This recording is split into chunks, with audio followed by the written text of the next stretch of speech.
Hey guys, tonight we're doing something a little different. We're going deep, dark, and honestly, brutal. Not horror in the fun way. Not ghosts or monsters. This isn't jump scares or suspense. This is the kind of horror that's soaked into the bones of history. The kind of horror that's so normalized it stopped looking like horror at all. We're talking about what it was really like to be a woman in the Middle Ages. And I mean, really. Not the cleaned-up fairy tale version where you're brushing your hair in a turret, waiting for some emotionally constipated prince to show up with a sword and a horse. Not the candlelit ballrooms and velvet dresses, the dreamy Renaissance fair cosplay version. No, this isn't that. So if you've ever romanticized castles, candlelight, and flowing gowns, this is your wake-up call. Before we get started, hit like, subscribe if you actually enjoy these videos, and in the comments, I want to know something weirdly specific. What city are you in, and what time is it right now? I like knowing who I'm talking to, whether you're in your bed in Boston at 1:22 a.m. or sitting on a couch in Berlin pretending not to cry. You're here, and I'm glad. Now, settle in. Maybe dim the lights. Maybe turn on a fan for that soft hum. Let your room go a little fuzzy, let your breathing slow, and let's ease into something that doesn't ease at all. You're born. That's your grand entrance. Not with cheers or fanfare or tiny hats. Not with warm blankets or hospital monitors. You're born into a cold, damp, drafty stone room where the air smells like wet straw, dried blood, animal waste, and despair. The floor is packed dirt. The wind is finding every crack in the wall. And your mother? She's almost gone. She's been in labor for days. She hasn't eaten. She's barely awake. If she doesn't die tonight, she'll still carry the damage forever. And nobody's hovering over her asking how she's doing. Nobody's praising her strength or rubbing her back. She's lucky if someone's wiping the sweat off her face with a rag that isn't already soaked in blood. There's no cheering. There's no laughter. No balloons. Just a muttered prayer under someone's breath, one of those desperate, automatic prayers people say when they don't really believe anything will help. And then they see you. A girl. And the room just deflates. They don't celebrate. They don't coo. They don't wrap you in soft linen and whisper your name with hope. They sigh. They might even look away. Maybe one person swears under their breath. Because in this world, this century, this system, girls don't mean good things. You are not a blessing. You are a liability. You won't inherit land. You won't carry on the family name.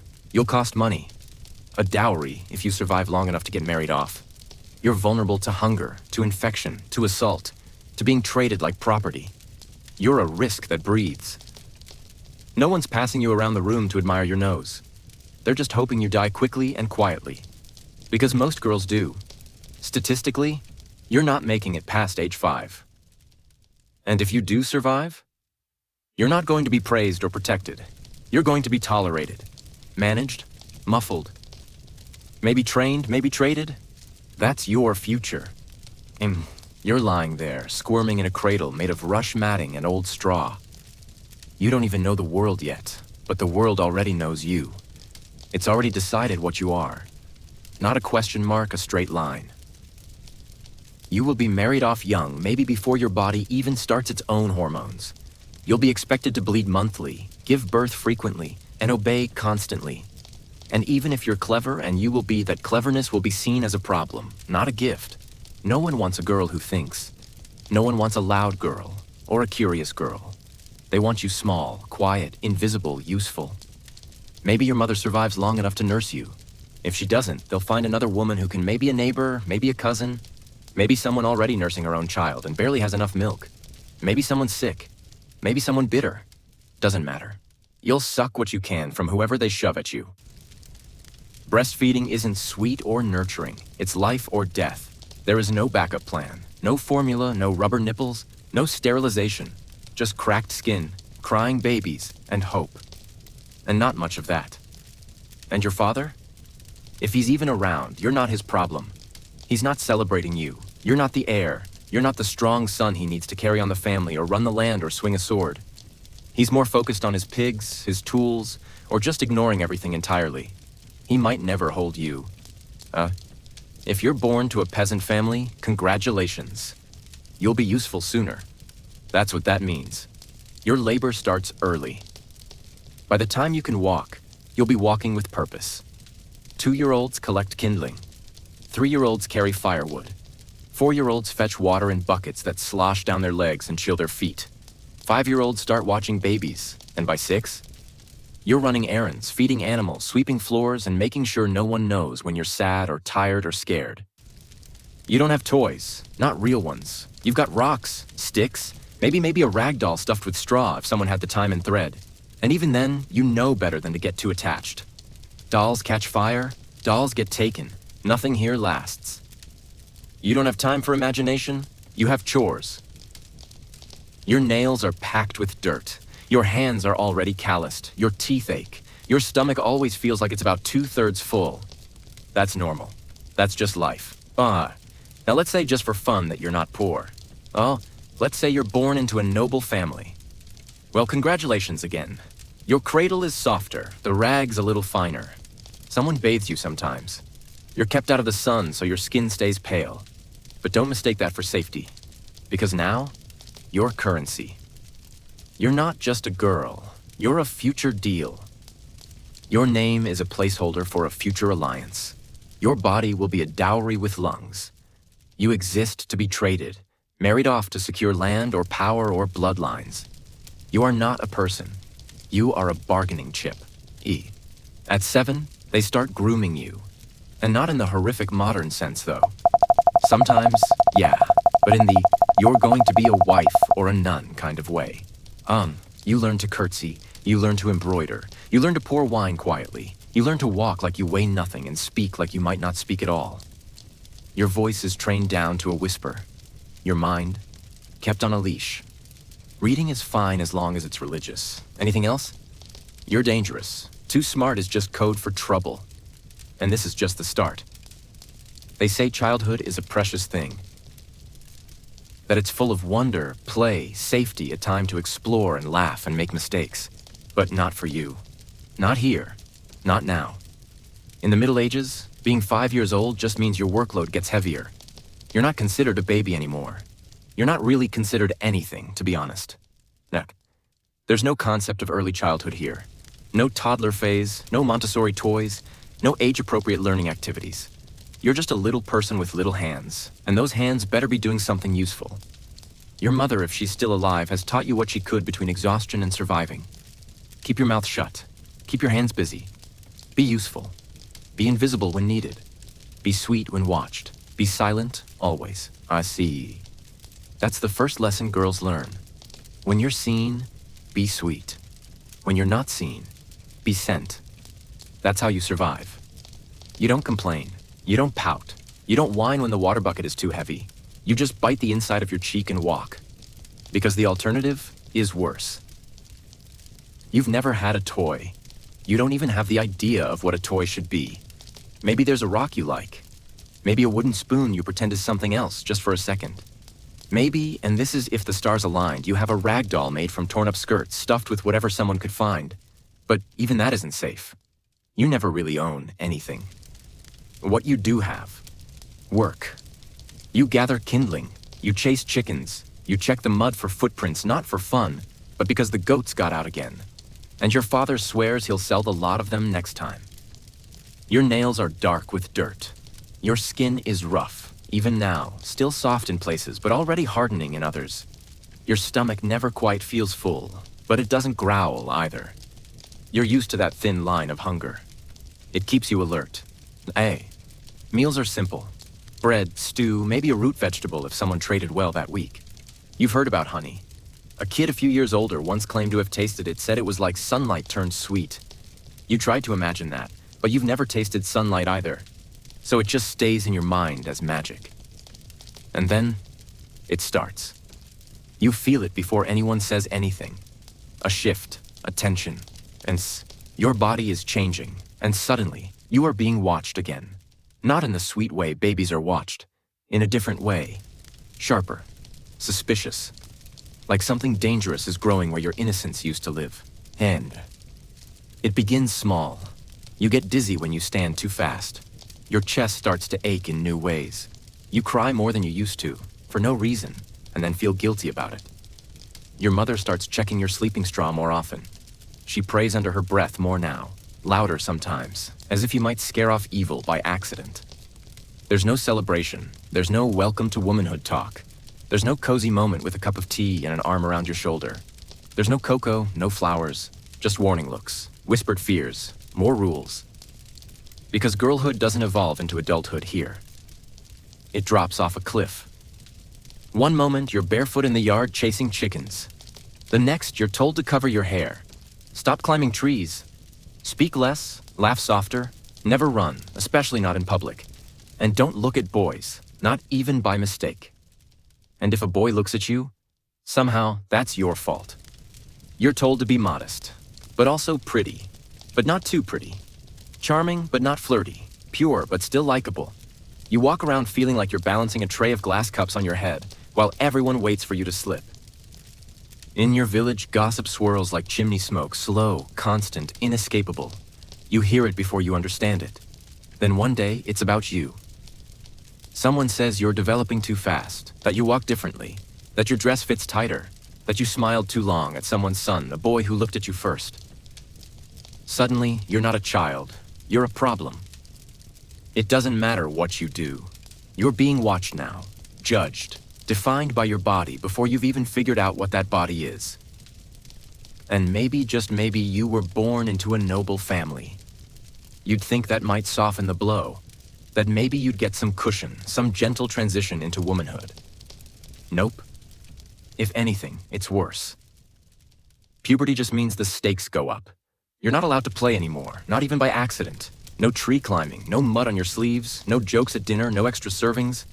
You're weighed, measured, compared daily.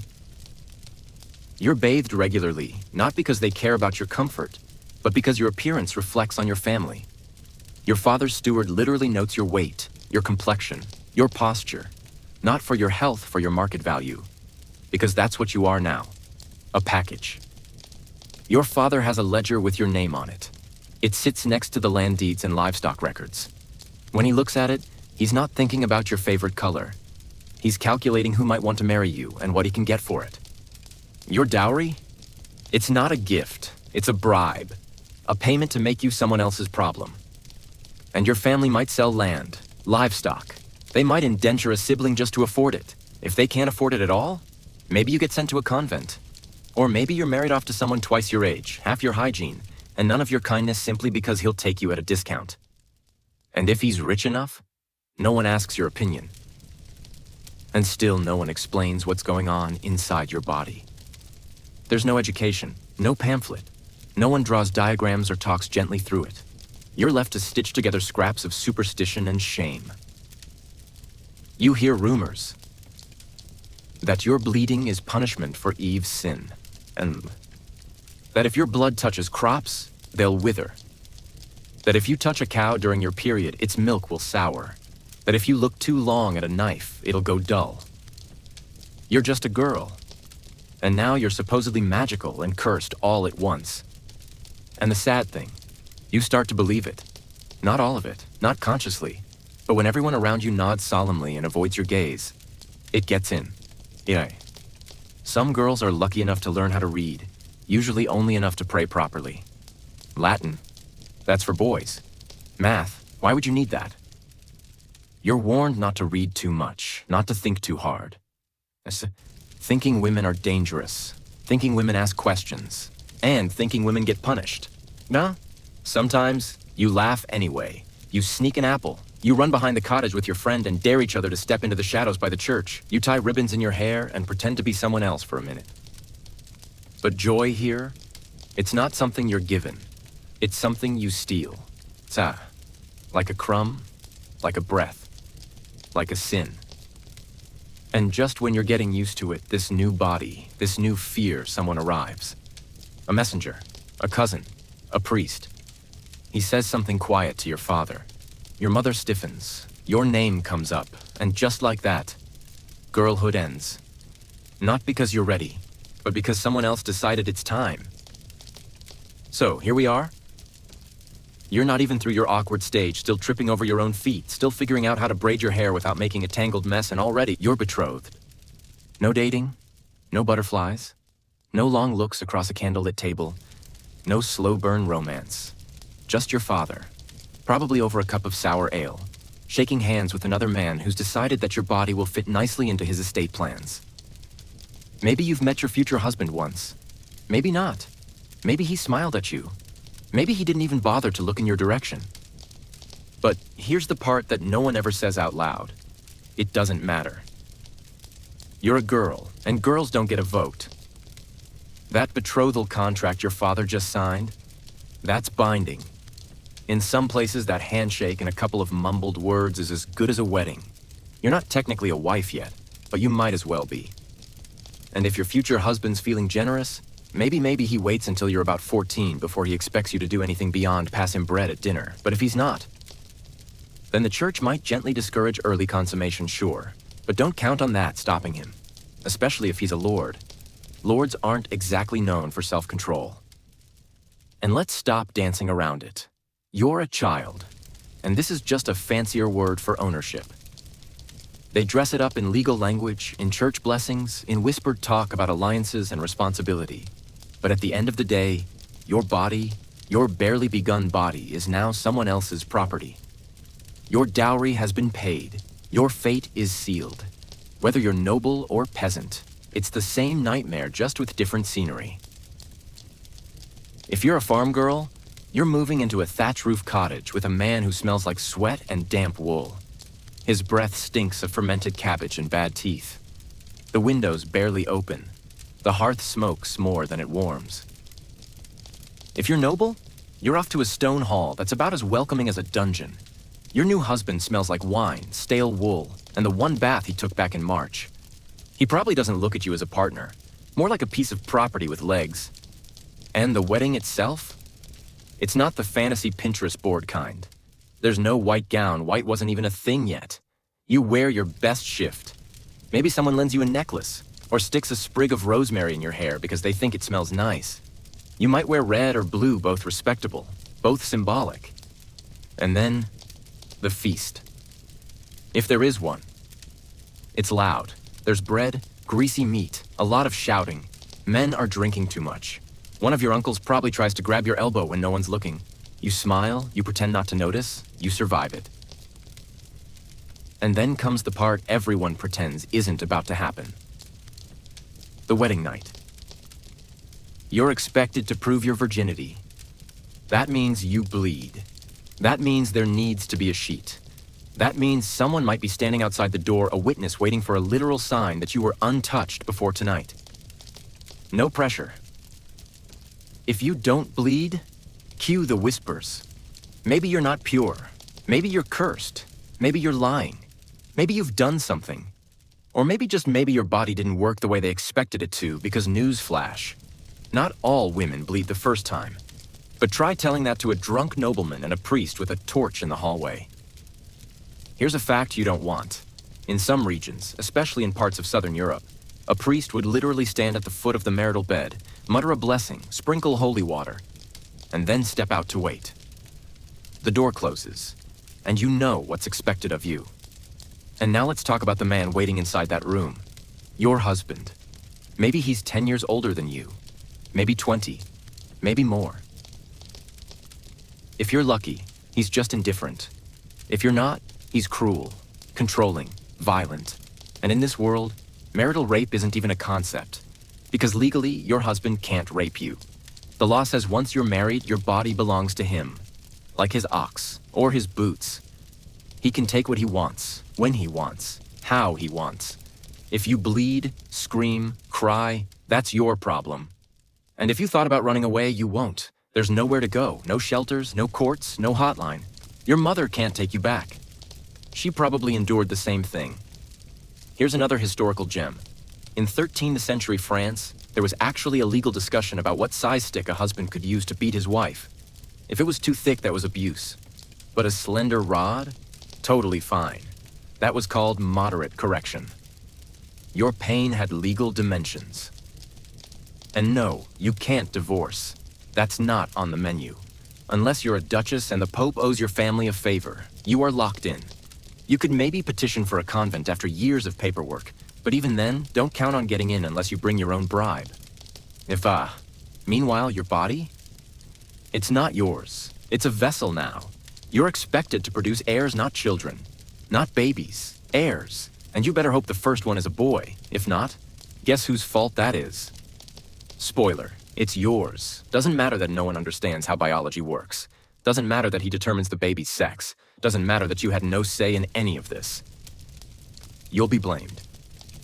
There's even this bizarre belief that if you were cold during sex, you'd have a girl. But if you were passionate, that would produce a boy. Because apparently, the middle of a forced wedding night is a great time to check in with your enthusiasm. And when the baby comes, if the baby comes, there's no rest. No recovery time, no frozen peas, no postpartum checkups, no help. You're bleeding out. You're nursing with cracked nipples and infected skin. You might still be feverish, hallucinating, but the fire still needs tending. And your husband still wants his soup hot. Nas. And if you die, you'll be buried in a shallow grave with little ceremony. Your husband will probably remarry before the worms finish their work. You're replaceable. Your tombstone, if you get one, might say faithful wife, obedient daughter, good mother, but it probably won't say your name unless someone wealthy thought you were worth remembering. And that's marriage in the Middle Ages? Not a fairy tale, not a partnership, not a dance of equals. It's a sentence, no parole. And the worst part? Everyone expects you to smile through it. So now you're married. Technically, legally, spiritually. Even if your hands still tremble when you try to braid your hair and you haven't figured out how to tie your shoes properly without help. Not that you really own shoes. You belong to someone now. A man, of course. He might be broad-shouldered with a crooked nose and bad knees. He might bark when he speaks and slam his cup down too hard.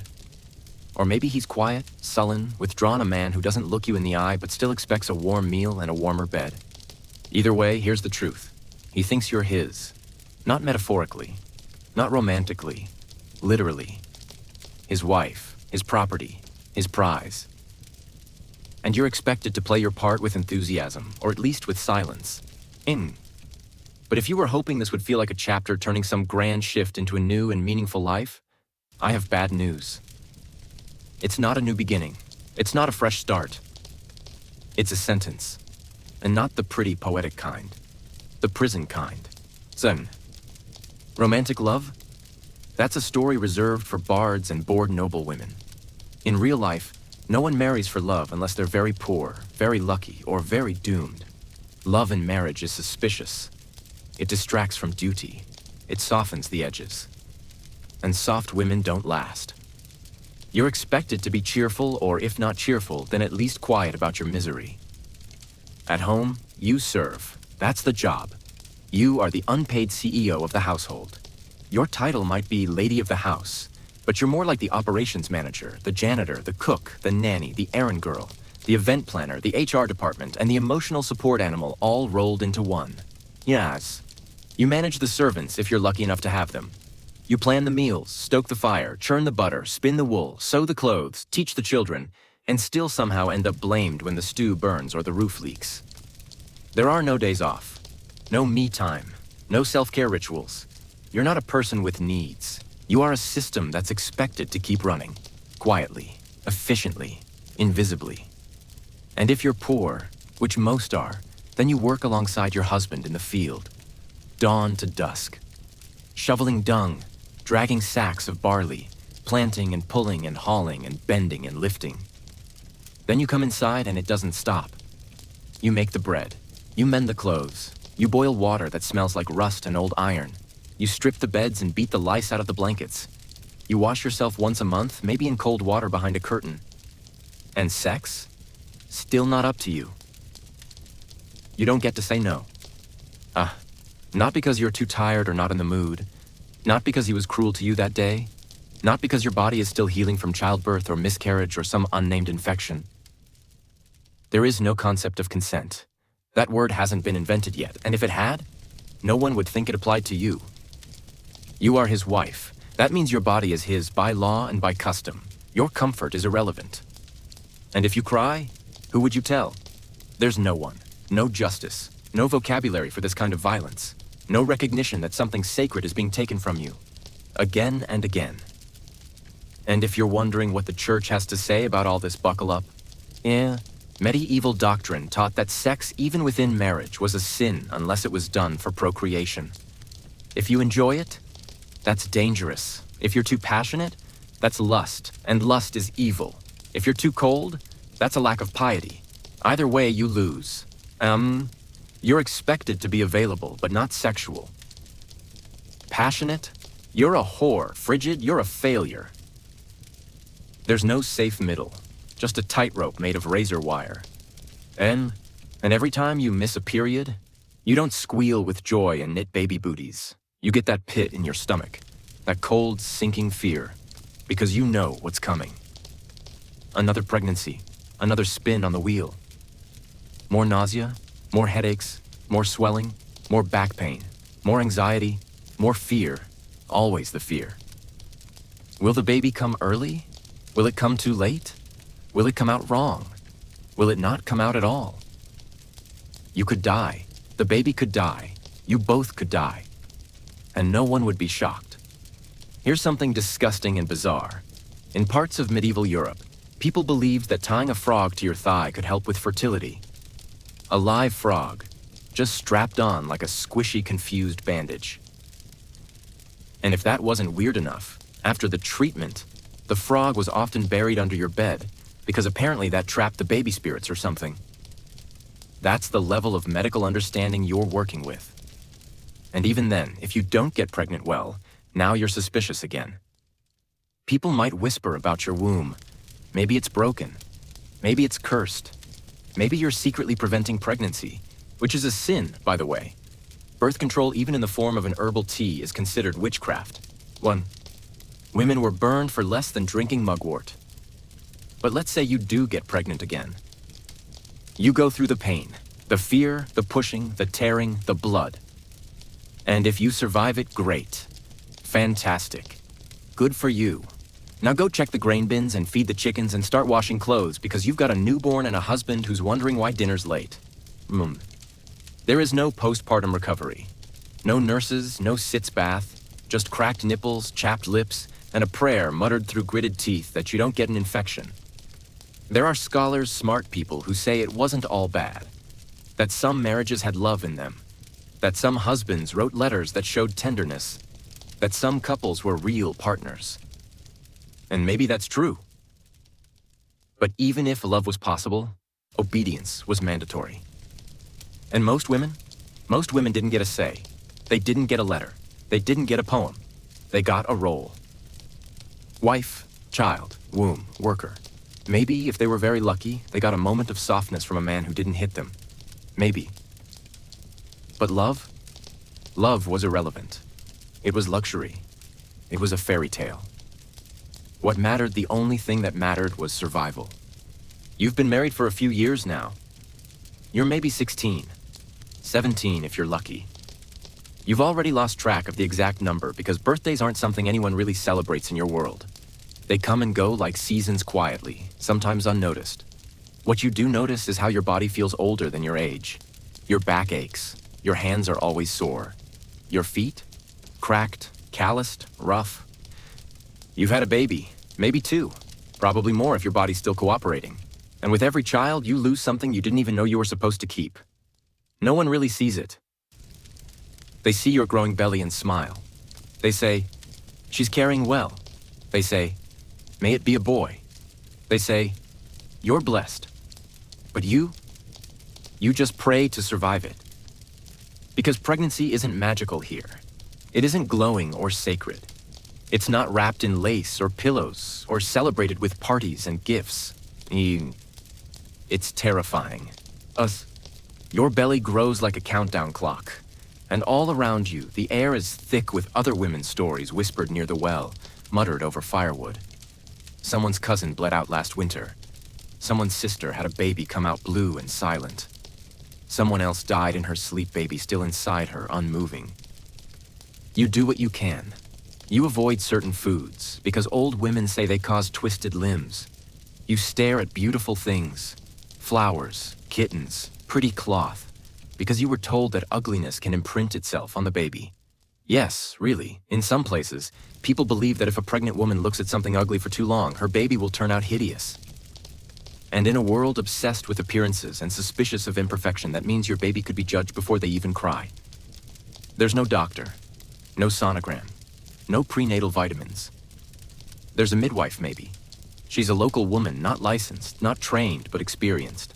She's seen it all. She carries a bag full of herbs, cloths, old wine, maybe a dried rabbit's foot if she's superstitious. She cuts the cord with a sharpened reed. She checks your pulse by pressing a hand to your neck. She tells you to push, she tells you to breathe. And if something goes wrong, and it so often does, she closes her eyes and prays, because that's all that's left.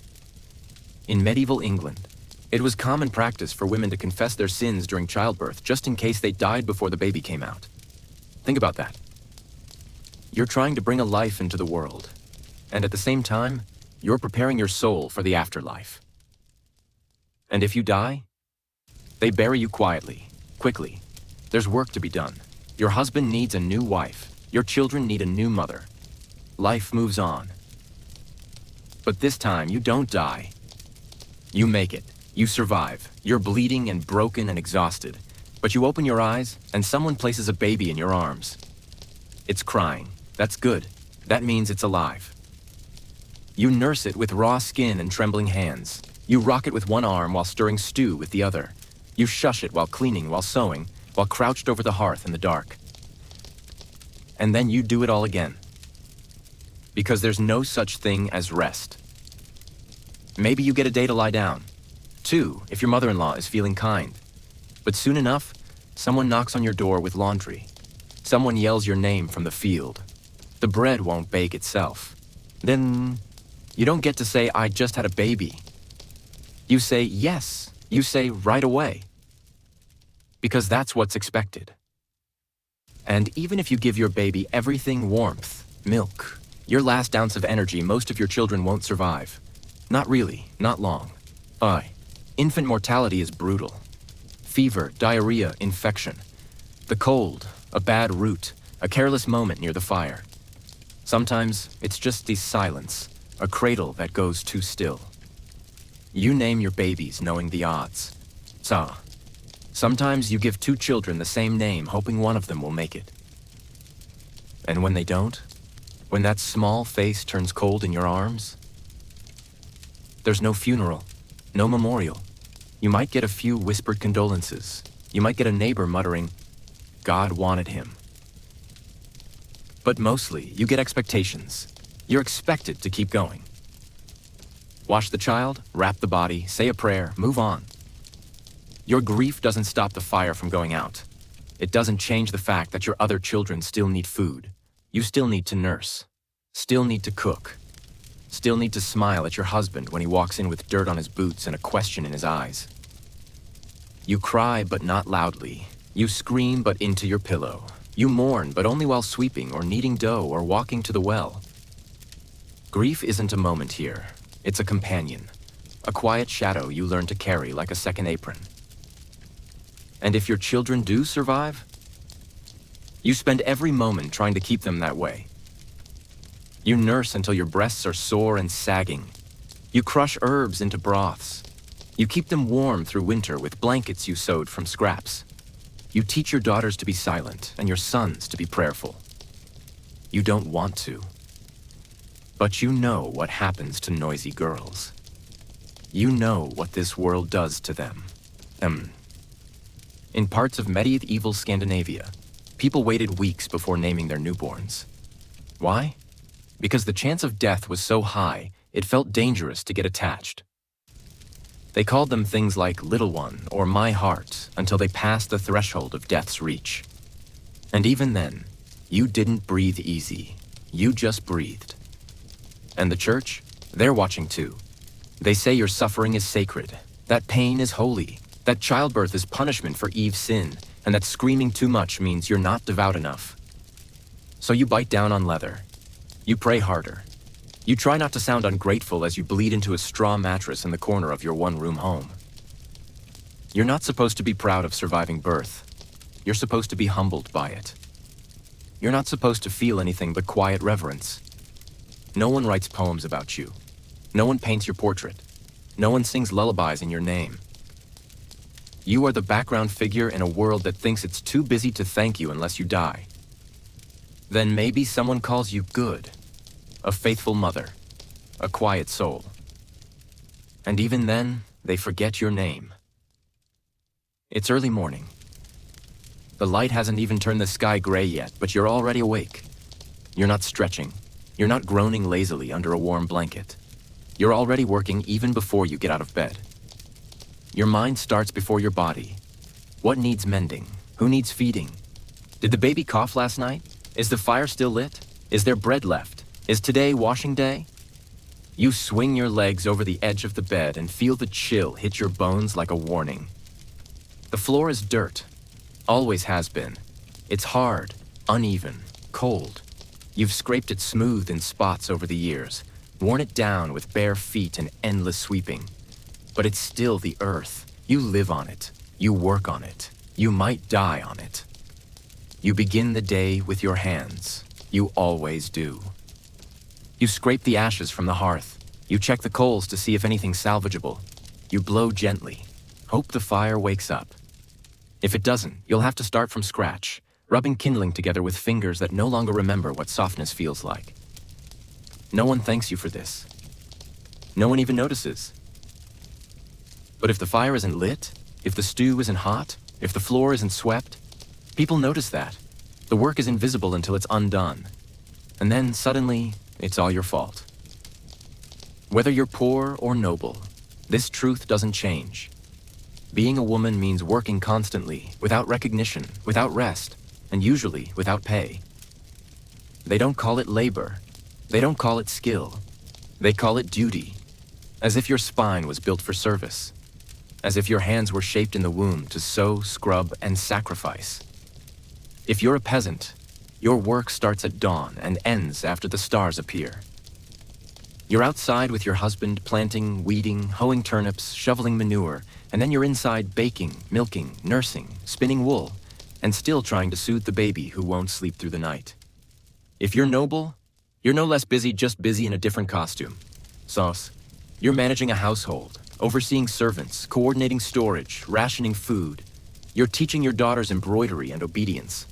You're writing letters or pretending to, because most of the time a steward does that for you while mentally tracking whose cousin is sick and what that might mean for the inheritance chart your husband scribbled in charcoal. You are the administrative backbone of your family, the unpaid executive assistant to a man who thinks he's doing all the work. You don't get a wage. You don't get your name on anything. You don't get Sundays off. You just get older. And the older you get, the more they expect. There's a historical fact that should make your blood boil. Under medieval feudal law, most women couldn't own land. Even if you worked the soil, planted the seeds, harvested the food, it wasn't yours. At best, you got a life interest, which meant you could live on land your dead husband owned, until someone found a better male heir. Then you were gently escorted off your own land and expected to thank them for not throwing you in the ditch. You want to open a shop? You want to make things and sell them? Not allowed. Not unless your husband dies and you inherit his trade. And even then, only if it's a woman's trade. Things like weaving, spinning, brewing. Try cobbling shoes or repairing tools and people look at you sideways. A woman doing a man's job? Unnatural. Even if you're better at it. Actually, especially if you're better at it. Because here's the catch. A woman who succeeds at something unfeminine is a threat. Now you're not just doing something inappropriate, you're doing it well. That makes people nervous. That makes people whisper. It's happened before. You've seen it. Women working as brewers, making excellent ale. Too excellent. Suddenly, someone accuses them of cheating customers. Or watering down their beer, or witchcraft. Because apparently in some towns, the only thing worse than a bad woman is a competent one.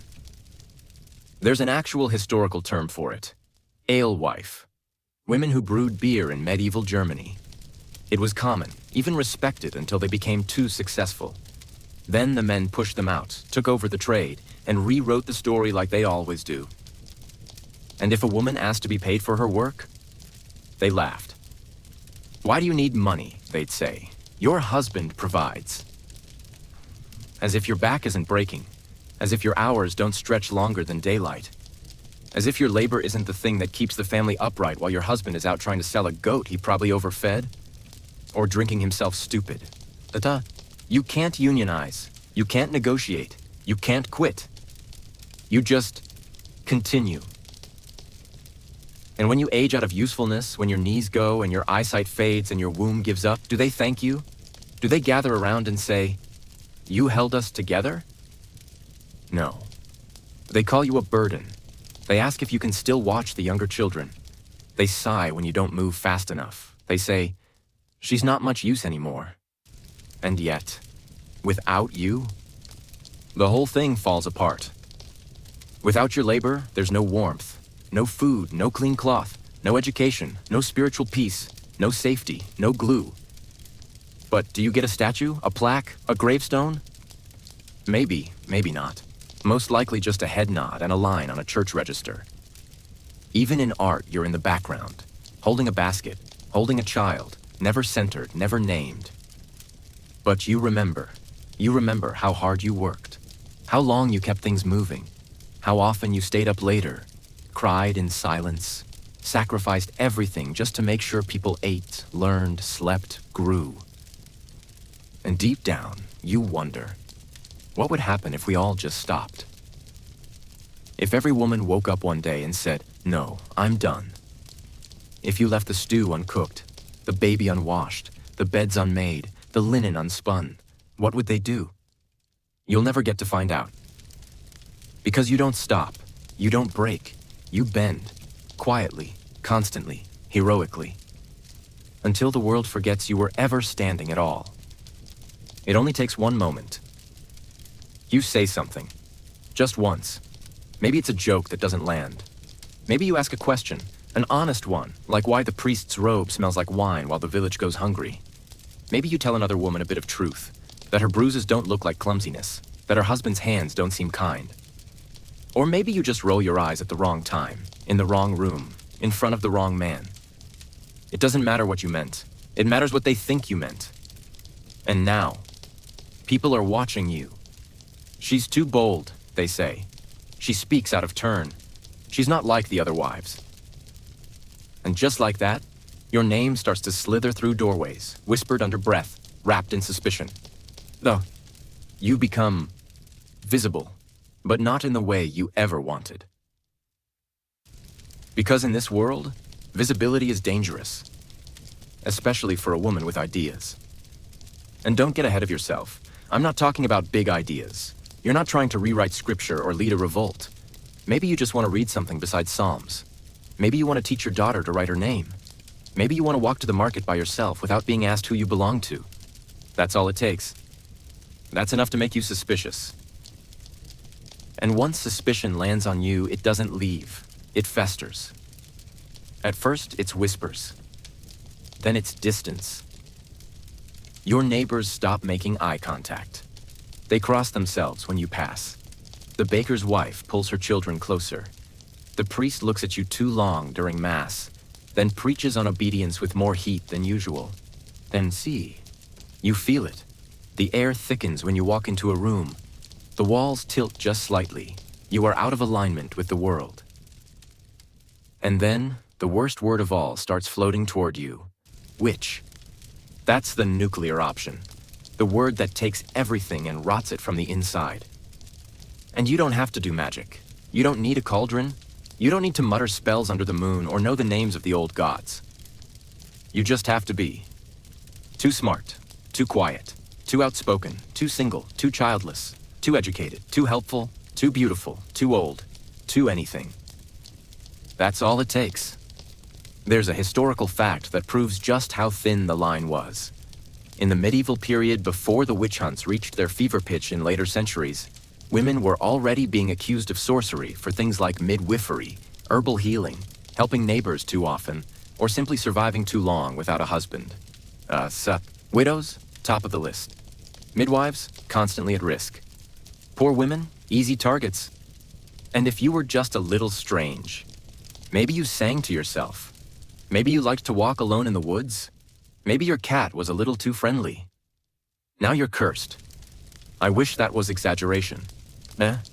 But in some villages, The accusation came with a scold's bridle, a literal iron cage for your head, with a tongue clamp that dug into your mouth. You'd be locked inside it and paraded through the streets. People would spit. Children would laugh. Your name would become ash. That's if you're lucky. Because in other places, it's the river. Like, yeah. They throw you in, tied up. If you float, you're guilty. If you sink and drown, oops, guess you were innocent after all. May God receive your soul. This is what happens when a woman becomes inconvenient. Not powerful, not even rebellious. Just inconvenient. Too much noise, too many questions, too many thoughts, spoken aloud instead of buried under laundry and stew pots. There's a weird fringe fact about this era one that always sticks in my throat. In some medieval bestiaries, scholars actually describe the female weasel as conceiving through the ear and giving birth through the mouth. That's right. They believed hearing could impregnate a woman and speaking could give birth. That's how terrified they were of a woman who listens, and then dares to speak. So what do? You shrink. You adjust. Yes, You wrap your thoughts tighter, fold them smaller. You smile more. You lower your voice. You apologize for things that aren't your fault. You avoid standing out. You let people believe you're harmless, forgettable, safe. You survive. Because that's the only goal now. And still, in the quiet corners with the door closed, with a candle burning low, you find small ways to resist. You pass a recipe to a neighbor with a warning hidden inside it. You tell your daughter the truth about bleeding and bruises and boys who smile too wide. You whisper to the moon when no one's listening, even if you're not sure you believe in anything anymore. You do what women have always done. You adapt. You survive by shapeshifting. You stay sane by whispering.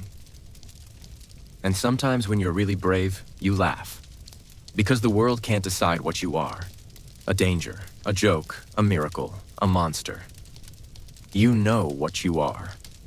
You're the reason the bread rose. You're the reason the sick child lived. You're the reason this house didn't fall apart. You're the reason anyone is still alive.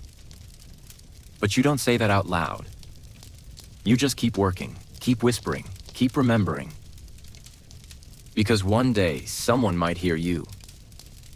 And they'll say, she wasn't evil, she was just awake. He dies. Just like that. One morning, he's coughing over his porridge. Nothing dramatic, nothing theatrical. You've heard worse from him.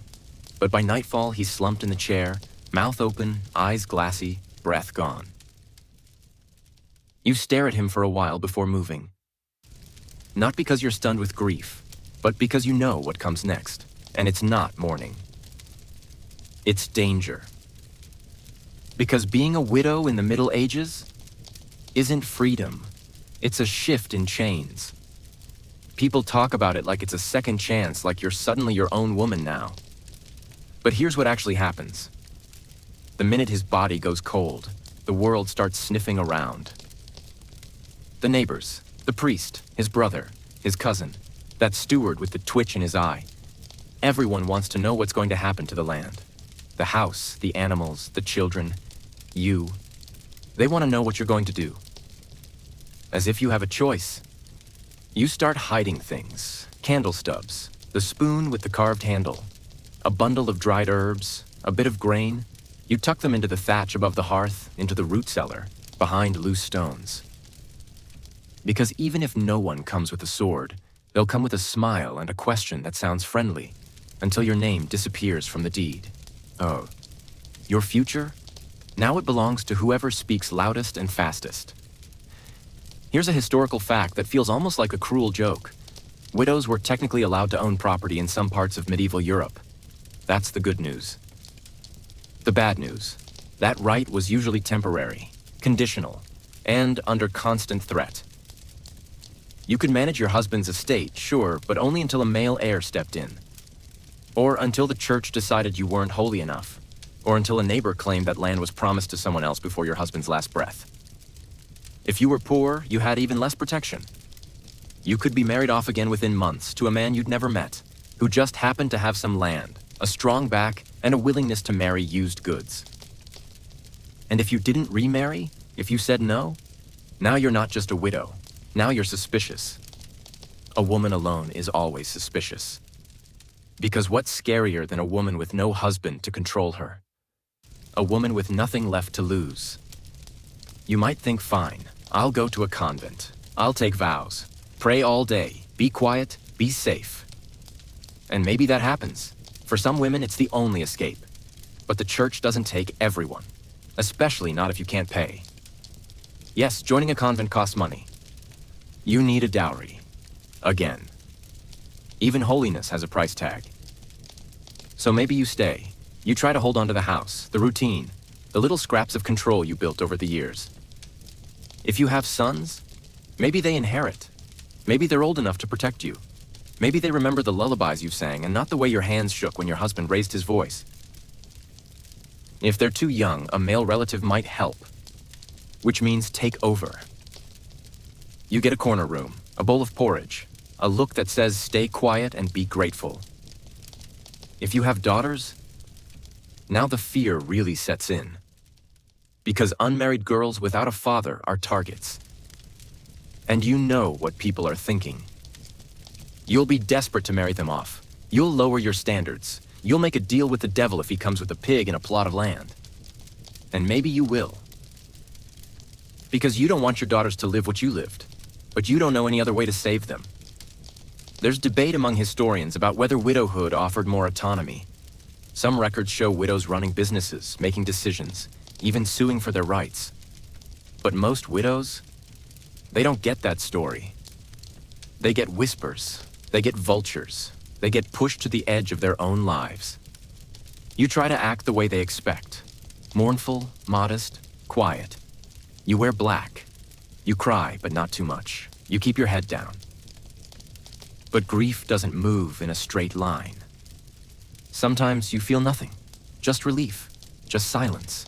The kind that feels like standing in a field after a long storm, not sure whether to laugh or drop to your knees. Sometimes you feel everything all at once. Rage, guilt, sadness, even love. Not for the man, but for the years. For what you gave. For what was taken. And just when you think you might feel something like yourself again, someone shows up. A suitor, or a priest, or your dead husband's brother. They say, you shouldn't be alone. But they don't mean it as kindness. They mean it as a warning. Because alone means vulnerable. Alone means someone else might get to you first. Alone means you're available. And an available woman is never allowed to stay that way for long. Here's a fringe fact to haunt your dreams. In some parts of medieval Eastern Europe, widows were expected to mourn for a full year. No laughter, no parties, no dancing, no joy. If you were seen smiling too soon, people might accuse you of consorting with spirits, or worse, already seducing another man. Because heaven forbid a woman experience relief after her abuser dies. You try to play the part. You nod. You serve. You disappear. You hold your daughter tighter at night and pray she never ends up like you. You tell her what herbs to hide under her mattress. What not to say to a priest. What to do if a man corners her in the orchard. You teach her the same lessons your mother taught you, and her mother before her. Not how to thrive, just how to endure. But sometimes, in the quiet, you let yourself imagine. What if I never married again? What if I didn't ask permission? What if I just left? It's a dangerous dream. But it's yours. You wrap it tight, like a hidden letter, and tuck it where no one else can see. Because maybe, just maybe, even if the world won't give you freedom, you can still have a secret.